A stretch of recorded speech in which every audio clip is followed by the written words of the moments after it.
नमस्कार दोस्तों, स्वागत है आपका निचल पे। इस वक्त की बड़ी खबर के साथ एक बार फिर से आपके सामने मौजूद है, जहां पर चलेंगे। सबसे पहले और बड़ी खबर में आपको बताएंगे, तेलंगाना के अंदर भारतीय जनता पार्टी के विधायक ने खुले आम गुंडई करने और आग लगाने की दी धमकी, जिसके बाद उठाकर ले गई पुलिस, ले लिया हिरासत में, कर दिया नजरबंद। बताएंगे क्या है ये मामला, इसी के साथ में चलेंगे एक और बड़ी खबर की तरफ, जहाँ पर दोस्तों त्यागी समाज ने आज बुलाई है महापंचायत। उत्तर प्रदेश के नोएडा के अंदर भारी संख्या में पुलिस बल तैनात किया गया है दोस्तों, फ्लैग मार्च किया जा रहा है। बताएंगे क्या है ये अपडेट, इसी के साथ में शिवपाल यादव ने कंस का नाम लेकर अखिलेश यादव पर तंज कसा था। अब अखिलेश यादव ने दुर्योधन का नाम लेकर शिवपाल यादव का दिया है करारा जवाब। इसी के साथ में आपको बताएंगे बिल्किस बानो केस में 3 विधायकों ने राष्ट्रपति को लेटर लिखकर सरकार के फैसले को बदलने के लिए कहा है दोस्तों। वहीं विभिन्न मांगों को लेकर संयुक्त किसान मोर्चा के 75 घंटे के चले आंदोलन को लेकर राकेश टिकैत ने किया बड़ा ऐलान, कहा आंदोलन अभी खत्म नहीं हुआ है, केवल धरना बंद किया गया है। वहीं आपको बताएंगे मनीष सिसोदिया के ठिकाने पर छापेमारी के दौरान सीबीआई ने कुछ बड़े खुलासे किए हैं दोस्तों। आम आदमी पार्टी ने भी इन खुलासे पर दिया है करारा जवाब। वहीं आपको बताएंगे लोकसभा चुनाव 2024 को लेकर क्या बताते हैं आज के ओपिनियन पोल। वहीं पर सिद्धरमैया को मारने की धमकी देने वाले 16 लोग गिरफ्तार, भारतीय जनता पार्टी ने कांग्रेस पर लगाए आरोप। एक एक करके चलेंगे सभी बड़ी अपडेट की तरफ, लेकिन उससे पहले अगर आप भी मानते हैं कि त्यागी समाज की नाराजगी भारतीय जनता पार्टी से बिल्कुल सही है और जिस तरीके से श्रीकांत त्यागी के नाम पर पूरे त्यागी समाज को बदनाम करने की कोशिश की गई है, तो इसका विरोध होना चाहिए। अगर आप भी इस बात का समर्थन करते हैं तो इस वीडियो को लाइक करके, लाल बटन दबाकर, चैनल को सब्सक्राइब करके, घंटी को दबाकर कमेंट बॉक्स में अपनी राय जरूर लिखकर बताइएगा दोस्तों। चलते हैं सबसे पहले और बड़ी खबर की तरफ, जहाँ पर stand up comedian Munawar Faruqui के शो से पहले हैदराबाद पुलिस ने बीजेपी के विधायक टी राजा सिंह को हिरासत में ले लिया। टी राजा सिंह ने मुनव्वर फारूकी के होने वाले कार्यक्रम का विरोध करने की बात कही थी और जहां पर यह कार्यक्रम आयोजित किया जाएगा उसे जला देने की धमकी दी थी। जब राजा सिंह अपने समर्थकों के साथ शिल्पा कला वेदिक के अंदर जाने की कोशिश कर रहे थे तो पुलिस ने हिरासत में ले लिया। उन्हें बोलाराम पुलिस स्टेशन में स्थानांतरित कर दिया गया। पुलिस ने बताया कि हैदराबाद के गोशा महल निर्वाचन क्षेत्र से भारतीय जनता पार्टी के विधायक सिंह को पुराने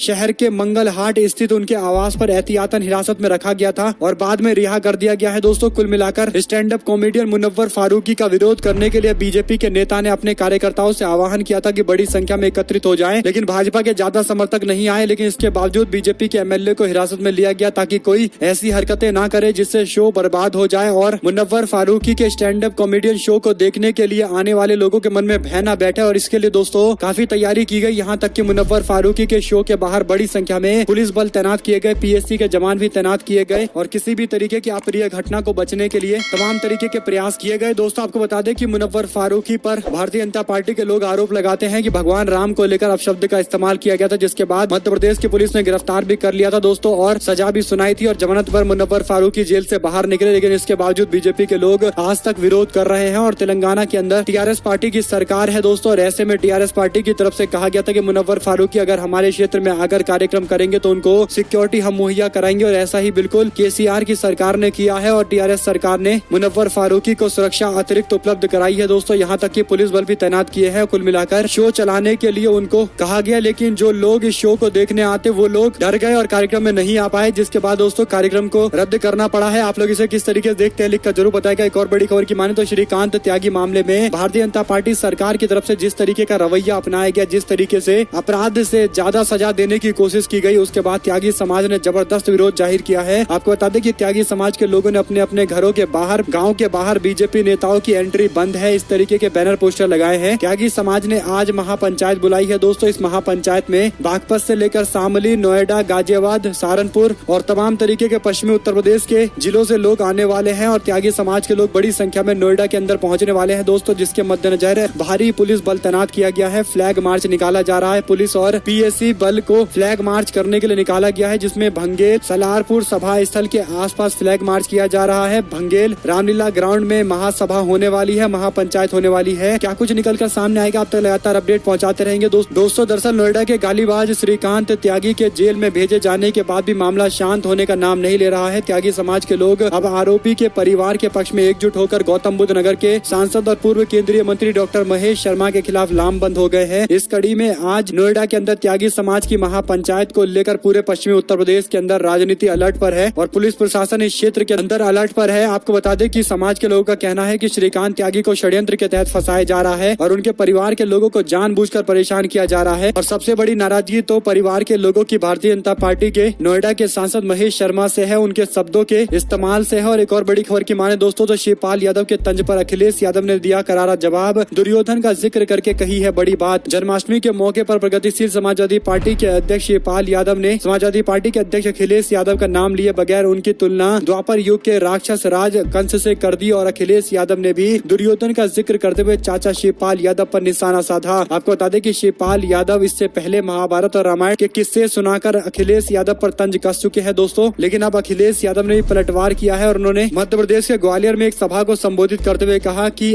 आप सब लोग जानते हैं कि दुर्योधन ने क्या किया था। पूरी सेना मांग ली लेकिन जीत उसी की हुई जहां पर भगवान कृष्ण का साथ जिस सेना को मिला हुआ था। कुल मिलाकर ये बात उन्होंने शिवपाल यादव के बयान को लेकर ही दोस्तों इशारों में निशाना साधा है। एक और बड़ी खबर की माने तो बिल्किस बानो केस मामले को लेकर भारतीय जनता पार्टी का रवैया मानवता विरोधी है, यानी राजनीति में इतने निचले स्तर पर कोई पार्टी या नेता उतर सकता है दोस्तों, ये अपने आप में एक जीता जागता उदाहरण है। गुजरात के अंदर 3 कांग्रेस पार्टी के विधायकों ने राष्ट्रपति द्रौपदी मुर्मू को पत्र लिखा है। पत्र में उन्होंने बिल्किस बानो मामले में गृह मंत्रालय और राज्य सरकार के शर्मनाक फैसले को वापस लेने के निर्देश देने की मांग की है। शेख ने बीते दिन कहा कि 3 विधायक ज्ञानसुद्दीन शेख, इमरान घड़ेवाल, जावेद पीरजादा ने राष्ट्रपति को पत्र लिखा है। शेख ने पत्र में प्रतिलिपि को ट्विटर हैंडल पर जारी करते हुए गुजरात कांग्रेस के विधायक की तरफ से ये लेटर लिखा गया है दोस्तों, जिसमें द्रौपदी मुर्मू से कहा गया है कि जल्द से जल्द उन अपराधियों के सजा को वापस लेना चाहिए और कम से कम फांसी की सजा होनी चाहिए। लेकिन गोदी मीडिया के लोग जो अमूमन रेप जैसे हीनियस क्राइम को लेकर भी दोहरा मापदंड अपनाते हैं दोस्तों, क्योंकि जब गुजरात के अंदर इस तरीके का मामला सामने आया है, सरकार ने रेपिस्टों को सजा से मुक्ति दे दी है, तो इस पर सीधे तौर पर सवाल खड़ा होना चाहिए। लेकिन गोदी मीडिया में कोई सवाल उठाने को तैयार नहीं है और तमाम तरीके के अन्य मुद्दों को लेकर गोदी मीडिया के लोग घड़ियाली आंसू बहाते हैं दोस्तों। एक ऐसा ही मामला सामने आया जहां पर कांग्रेस पार्टी के नेता इमरान प्रतापगढ़ी ने अपने सोशल मीडिया हैंडल से एबीपी न्यूज के पत्रकार रूबिका लियाकत को लेकर एक मैसेज किया और उसमें वीडियो शेयर किया है दोस्तों, जिस वीडियो में रूबिका लियाकत आंसू बहाते हुए एक रेप केस के मामले को लेकर दिखाई दे रही हैं। हैदराबाद से जुड़ा हुआ रेप केस का मामला था जिस पर रूबिका लियाकत की तरफ से अपना गुस्सा अपने आंसुओं के जरिए दिखाया गया था। इमरान प्रतापगढ़ी ने इसी मामले के साथ में आगे कोटेशन में लिखा कि बोलते क्यों नहीं, मेरे हक में आबले पड़ गए हैं जुबान में क्या, काश बिल्किस बानो के दर्द को भी इस तरीके से लफ्जों में बयां कर पाती रूबिका लियाकत जी। कुल मिलाकर दोस्तों रूबिका लियाकत को पत्रकारिता याद दिला रहे कांग्रेस पार्टी के नेता, और ऐसे में क्योंकि भाजपा की गुजरात सरकार ने ये फैसला लिया है दोस्तों, इतना ज्यादा अमानवीय ये मामला है जिस पर लोगों को शर्म आनी चाहिए, लेकिन भाजपा सरकार की ओर से कोई जवाब सामने नहीं आ रहा और विधायक सामने आकर कह रहा है कि ये ब्राह्मण है, अच्छे संस्कार है, इस तरीके के बेतुके बयानबाजी कर रहा है दोस्तों। कुल मिलाकर आप समझ सकते हैं कि कैसे बेशर्मी की सारी मर्यादाएं पार करी जा रही हैं। और एक और बड़ी खबर की माने तो राकेश टिकैत बोले का धरना खत्म हुआ है, आंदोलन खत्म नहीं हुआ। 6 सितंबर को दिल्ली में संयुक्त किसान मोर्चा की बैठक को लेकर ये बयान उनकी तरफ से दिया गया है। संयुक्त किसान मोर्चा का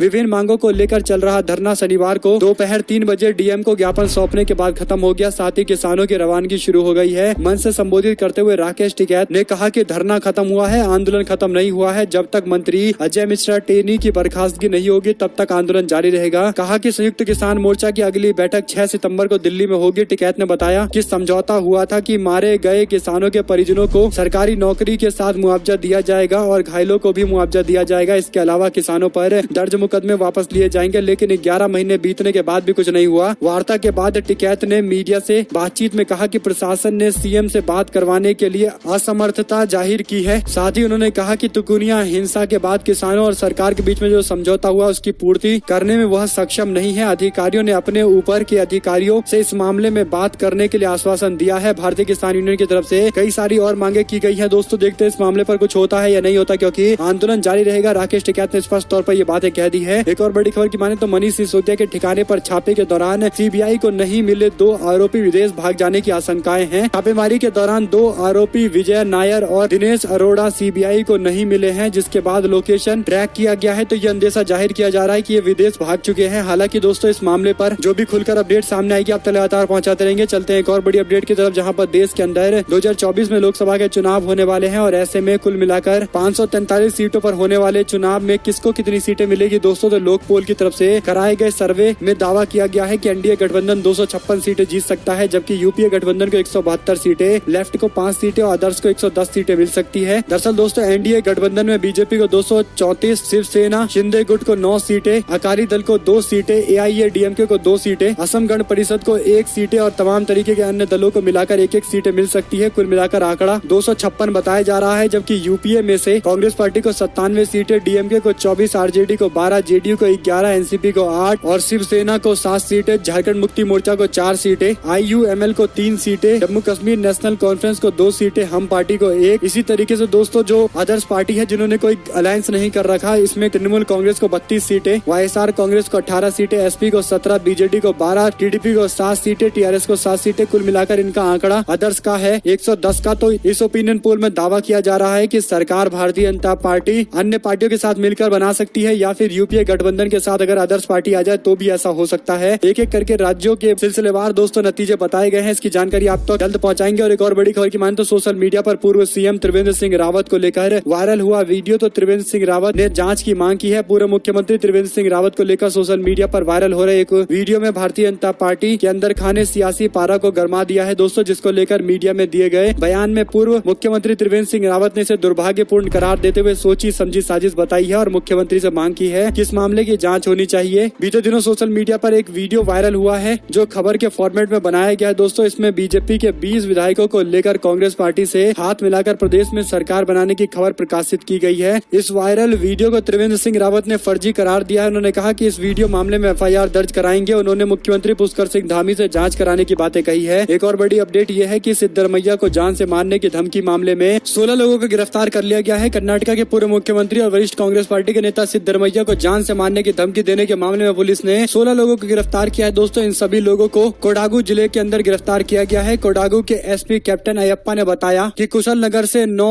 और मधुकेरी से 7 लोगों को इस मामले में गिरफ्तार किया गया है, मजिस्ट्रेट के सामने पेश किया गया है। देखते हैं अब यह मामला कितना आगे पहुंचता है। वहीं पर एक और बड़ी अपडेट है कि जमुई दौरे पर मुख्यमंत्री नीतीश कुमार की सुरक्षा में बड़ी चूक हुई है। मंत्री की गाड़ी पर फूल की माला फेंकने के मामले में पुलिस ने हिरासत में ले लिया है। एक और बड़ी अपडेट की माने तो आम आदमी पार्टी तलाश कर रही है उड़ीसा के अंदर सियासी जमीन तैयार कर रही है बीजेडी और बीजेपी का विकल्प। उड़ीसा में आम आदमी पार्टी बीजेडी और कांग्रेस पार्टी के साथ साथ भारतीय जनता पार्टी का विकल्प देने की राजनीति पर काम कर रही है। आम आदमी पार्टी ने कहा कि पार्टी उड़ीसा के अंदर बीजू जनता दल और भारतीय जनता पार्टी के लिए मुसीबतें खड़ी करने जा रही है। बड़ी राजनीतिक तैयारी के मूड में है पार्टी ने पुष्टि की है। राज्य की राजधानी भुवनेश्वर में कार्यकर्ताओं का एक सम्मेलन 21 अगस्त यानी आज बुलाया गया है। देखते हैं कितनी मात्रा में कार्यकर्ता पहुंचते हैं। वही एक और बड़ी खबर की माने तो भारत के अंदर हथियार से डरा पाकिस्तान, बताया अपनी सुरक्षा को खतरा और कई सारे आरोप लगाए हैं दोस्तों। भारत और पाकिस्तान के बीच में जारी तनाव के बीच में पाकिस्तान ने कहा कि भारत लगातार हथियार इकट्ठा करता जा रहा है, जिससे आर्म्स रेस हमारे साउथ एशिया में बन चुका है, जिसके कारण लगातार विवाद आगे बढ़ता जा रहा है और इसीलिए दुनिया भर के लोगों को ध्यान देना चाहिए और साउथ ईस्ट एशिया में शांति स्थापित करने के लिए आर्म्स रेस रोकना चाहिए। भारत को हथियार इकट्ठा करने से रोका जाना चाहिए। हालांकि भारत सरकार की तरफ से कोई रिस्पांस नहीं दिया गया है दोस्तों। जो भी अपडेट आएगी आप लगातार पहुंचाएंगे। इसी के साथ में मुनुगोडे उपचुनाव के अंदर टीआरएस को सपोर्ट करेगी सीपीआई यानी कम्युनिस्ट पार्टी ऑफ इंडिया। बोली कांग्रेस पार्टी को वोट देने से अच्छा टीआरएस का सपोर्ट करना, क्योंकि कांग्रेस को वोट देंगे तो बीजेपी को फायदा पहुंचेगा। लेफ्ट पार्टी सीपीआई और सीपीएम ने मुनुगोडे उपचुनाव में टीआरएस उम्मीदवार को समर्थन देने का फैसला लिया है। उन्होंने कहा कि कांग्रेस को समर्थन देना भाजपा को फायदा पहुंचाने जैसा है, क्योंकि काफी वोट भाजपा और कांग्रेस के बीच में बढ़ जाएंगे। और एक और बड़ी खबर की माने तो केजरीवाल अब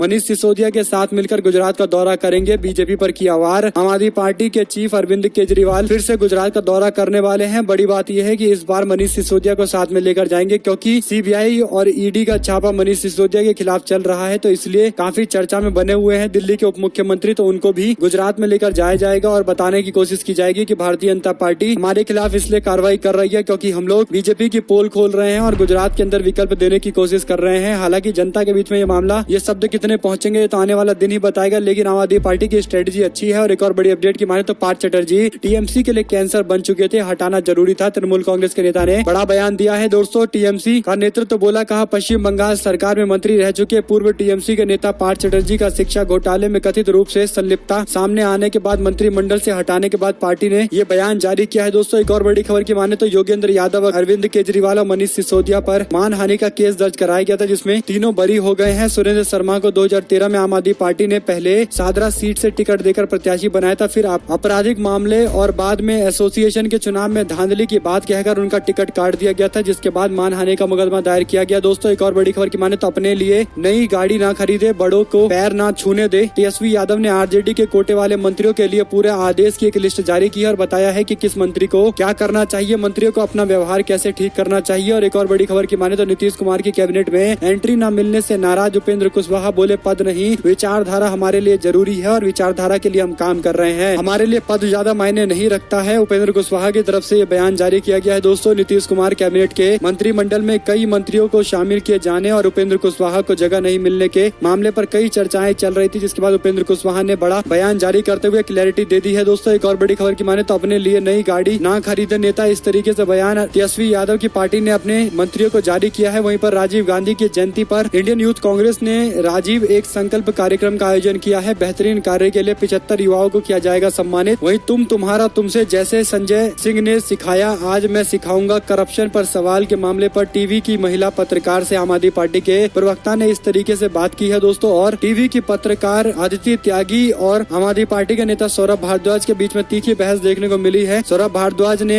अदिति त्यागी से कहा कि इस तरीके के शब्दों का इस्तेमाल मत करो, कम से कम एंकर की तरह बात करो, सम्मान के साथ बात करो। लेकिन बाद में दोनों के बीच में काफी तीखी बहस देखने को मिली है। एक और बड़ी खबर की माने तो हरियाणा के मंत्री देवेंद्र बबली ने अपने ही सरकार पर भ्रष्टाचार के आरोप लगाए हैं। जनता आगे आए तभी रुकेगा गोरख धंधा। इससे पहले मई में रोहतक से बीजेपी के सांसद अरविंद शर्मा ने खट्टर सरकार पर भ्रष्टाचार के आरोप लगाए थे। शर्मा ने मौजूद हजारों लोगों से सरकार में व्याप्त भ्रष्टाचार पर हाथ खड़े करवाकर मुहर भी लगवा ली थी। हालात ऐसी थी कि सरकार से जवाब देते नहीं बन रहा था। हरियाणा में बीजेपी की खट्टर सरकार भ्रष्टाचार के सवाल पर घिरती जा रही है। रोहतक से सांसद अरविंद शर्मा के बाद प्रदेश पंचायत एवं विकास मंत्री देवेंद्र बबली ने अपनी ही सरकार पर भ्रष्टाचार के आरोप लगाए हैं। उन्होंने तो जनता से अपनी ही सरकार के खिलाफ आगे आने की अपील की है। देवेंद्र बबली ने प्रदेश की खट्टर सरकार को लेकर जो बातें कही है, जिसके बाद खट्टर सरकार में खलबली मच गई है। कैबिनेट मंत्री इस तरीके का बयान दे रहा है दोस्तों, तो विपक्ष को भी हमला करने का मौका मिल गया है। कांग्रेस पार्टी से लेकर आम आदमी पार्टी ने अपने अपने तरीके से मंत्री के बयान का इस्तेमाल करके भाजपा सरकार की पोल खोल दी है। एक और बड़ी अपडेट की माने तो बड़े पैमाने पर बैंकों के निजीकरण से फायदे से अधिक नुकसान हो सकता है। आरबीआई के लेख में ये जानकारी दी गई है। भारतीय रिजर्व बैंक के बुलेटिन में प्रकाशित किए गए एक लेख में लिखा गया है कि निजी क्षेत्रों में बैंक लाभ को अधिकतम करने में अधिक कुशल है, जबकि सार्वजनिक क्षेत्र में बैंकों ने वित्तीय समावेशन को बढ़ावा देने से बेहतर प्रदर्शन किया है। हाल ही में सार्वजनिक क्षेत्रों के बैंकों ने बाजार में अधिक विश्वास हासिल किया है। उन्होंने कोविड-19 महामारी के झटके को बहुत अच्छी तरीके से झेला है। सार्वजनिक क्षेत्र में बैंकों के बड़े पैमाने पर निजीकरण से अधिक नुकसान हो सकता है। भारतीय रिजर्व बैंक की तरफ से दिए गए इस बयान के बाद लोग अब बीजेपी सरकार से सवाल पूछ रहे हैं कि जब रिजर्व बैंक के लेख में भी ये बातें लिखी गई है तो भाजपा के लोगों को ये बात समझ में क्यों नहीं आती है और क्यों लगातार निजीकरण करने को लेकर मोदी सरकार एक तरफा रवैया अपनाए हुए है। क्यों उनको समझ में नहीं आता कि देश की संपत्ति बेचने से देश का कभी विकास नहीं हो सकता। लगातार एक के बाद एक बड़ी बड़ी एजेंसियों को प्राइवेटाइज किया जा रहा है। वहीं दोस्तों आम आदमी पार्टी के उप मुख्यमंत्री मनीष सिसोदिया बोले, कहा 2024 का लोकसभा चुनाव मोदी और केजरीवाल के बीच में होगा। अगले 2-4 दिनों में उनकी गिरफ्तारी हो सकती है। इस तरीके का अंदेशा उन्होंने जाहिर किया है और भाजपा सरकार को लेकर कई और आलोचनाएं भी की है। वहीं पर राजस्थान के बाद यूपी के टीचर्स की हैवानियत, 250 रुपए फीस के लिए छात्र को मार डाला। यूपी के श्रावस्ती जनपद में टीचर की पिटाई से तीसरी क्लास में पढ़ने वाले बच्चे मासूम की मौत हो गई। दिल को दहला देने वाली इस घटना के बाद पुलिस ने कार्रवाई की है और गिरफ्तार किया है अपराधी को। वहीं पर न्यूयॉर्क टाइम्स ने भारतीय जनता पार्टी के दिल्ली के स्कूलों पर हुई रिपोर्ट को पेड न्यूज बताया था, यानी पैसा देकर खबर छपवाने का आरोप लगाया था। जिसके बाद अरविंद केजरीवाल के समर्थन में ही न्यूयॉर्क टाइम्स ने कहा कि हमने कोई पेड खबर नहीं ली है। 18 अगस्त को अमेरिकी अखबार न्यूयॉर्क टाइम्स ने इसके पहले पन्ने पर दिल्ली की शिक्षा व्यवस्था को लेकर एक प्रकाशित रिपोर्ट की थी, जिसे भाजपा के नेता ने पेड न्यूज बता दिया था। उनके दावा को खारिज करते हुए न्यूयॉर्क टाइम्स ने स्पष्ट किया है कि उनकी रिपोर्ट निष्पक्ष और जमीनी रिपोर्टिंग पर आधारित है। अमेरिकी अखबार न्यूयॉर्क टाइम्स ने दिल्ली शिक्षा व्यवस्था को लेकर एक पूरा लेख लिखा था दोस्तों। और एक और बड़ी अपडेट की माने तो बीजेपी मुझे दरी बिछाने का काम देगी तो भी मैं राष्ट्र हित में ये काम करता रहूंगा। शिवराज सिंह चौहान को भारतीय जनता पार्टी के संसदीय बोर्ड से बाहर का रास्ता दिखाया गया था दोस्तों, जिसके बाद इस तरीके का बयान शिवराज सिंह चौहान दे रहे हैं। आप लोग इस बयान को किस तरीके से देखते हैं लिखकर जरूर बताएगा। एक और बड़ी खबर की माने तो अकाली दल ने